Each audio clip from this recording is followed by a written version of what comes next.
Hi friends, ఈరోజు ఈ వీడియోలో మన తెలంగాణకు సంబంధించిన ఒక ముఖ్యమైన అప్డేటు మీతో షేర్ చేసుకుంటున్నాను.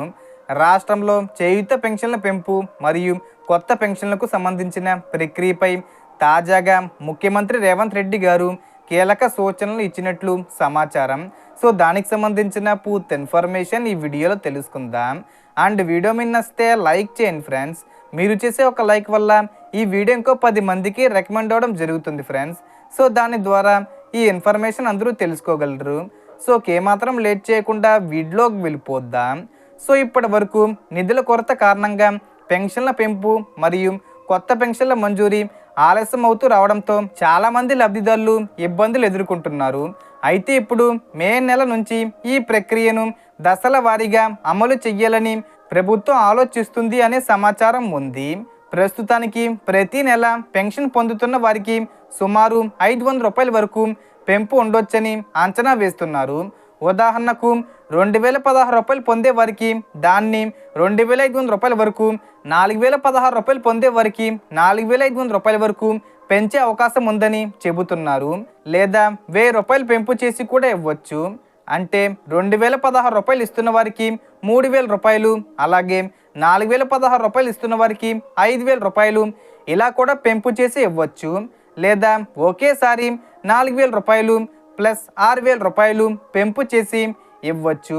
లేదా ఒకేసారి 4000 రూపాయలు 6000 రూపాయలు పెంపు చేసి ఇవ్వచ్చు.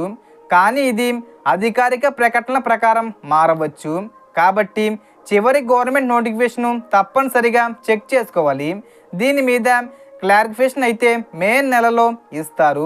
రాష్ట్రంలో ఇప్పటికే లక్షలాది మంది పెన్షన్ పొందుతుండగా కొత్తగా కూడా సుమారు 12 లక్షల మందికి అవకాశం ఇవ్వాలని ప్రభుత్వం పరిశీలిస్తుందని సమాచారం వినిపిస్తుంది.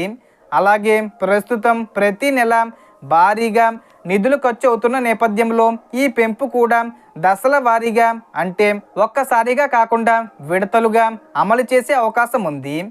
ఇక కొత్త పెన్షన్లకు అప్లై చేయాలనుకునే వారు తమ అర్హతకు అనుగుణంగా వృద్ధాప్య పెన్షను, వితంతు పెన్షను, ఒంటరి మహిళ పెన్షను, నేతన్న పెన్షను, బీడీ కార్మికులు, హెచ్ఐవి బాధితులు, డయాలసిస్ పేషెంట్లు వంటి కేటగిరీల్లో దరఖాస్తు చేసుకోవచ్చు.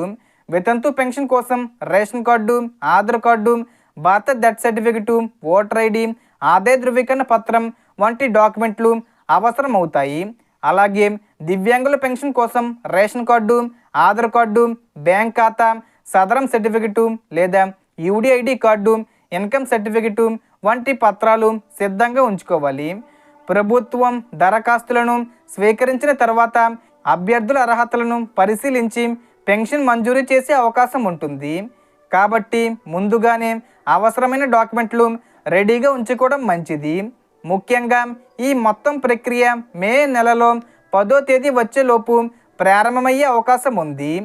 సో ఈ వీడియోలో ఇన్ఫర్మేషన్ ఫ్రెండ్స్. మీకు ఈ వీడియో నచ్చితే లైక్ చేయండి, షేర్ చేయండి అండ్ సబ్స్క్రైబ్ చేసుకోండి. Thanks for watching.